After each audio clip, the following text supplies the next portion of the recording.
शिवसेना के सांसद अरविंद सावंत कहते हैं, भारत की युवा पीढ़ी को यह भी नहीं पता कि बाबा साहेब अम्बेडकर द्वारा लिखे गए संविधान में ये प्रावधान था कि प्रांतों का गठन भाषा के आधार पर किया जाना चाहिए। इसलिए अन्य भाषाओं के लिए राज्यों का गठन किया गया, लेकिन मराठी भाषी लोगों के लिए कोई राज्य नहीं था। इसके लिए एक आंदोलन हुआ। भारतवर्ष में युवा पीढ़ी को यह भी पता नहीं है कि हमारे भारत रत्न परम पूज्य डॉक्टर बाबा साहब अम्बेडकर जी ने जो संविधान लिखा, उस संविधान में भाषा के अनुरूप प्रांतों की रचना होनी चाहिए। तो अन्य भाषाओं के लिए राज्य मिला, मलयालम के लिए केरला मिला, कन्नड़ के लिए कर्नाटक मिला, तमिल भाषिकों के लिए तमिलनाडु मिला, तेलुगु भाषिकों के लिए आंध्र मिला, मराठी भाषिकों के लिए राज्य नहीं था।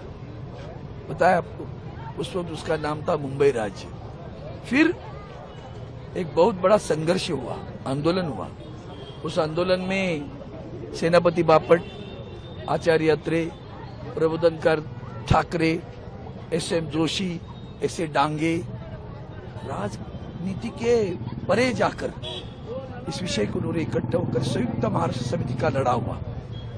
उस लड़ाई में उस वक्त के तत्कालीन मोरारजी देसाई नाम के राक्षस थे, उन्होंने लगाई, गोली चलाई, उसमें 106 लोगों की मृत्यु हुई। उनका स्मारक है। मुंबई के साथ में महाराष्ट्र होना चाहिए। मुंबई किसकी? उसने उस वक्त जो शायर हमारे थे, वो जय जय महाराष्ट्र माझा, ये हमारा स्वाभिमान का गीत गाया जाता था। माझी मैना गावाकडे राहिली, माझ्या जीवाची होती या कायली। मैना मतलब मुंबई मेरी रह गई है, मेरी जीव जान मेरी जल रही है। इस तरह के गान उस वक्त शायर गाते थे।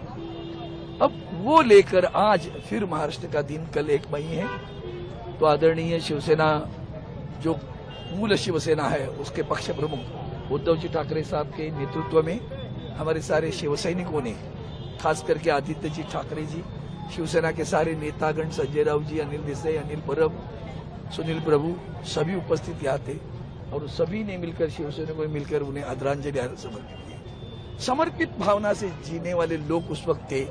आज के जैसे पलटूराम उस वक्त नहीं थे, तभी तो महाराष्ट्र मिला है। तो उसको अभिवादन करने के लिए भी उसी तरह के स्वाभिमानी लोगों की आवश्यकता है। आज वो फिर बताया उद्धव जी ठाकरे साहब ने कि महाराष्ट्र के लिए लड़ने वाला नेतृत्व कौन है, स्वाभिमान किसके पास है, महाराष्ट्र धर्म क्या होता है वो भी बताया।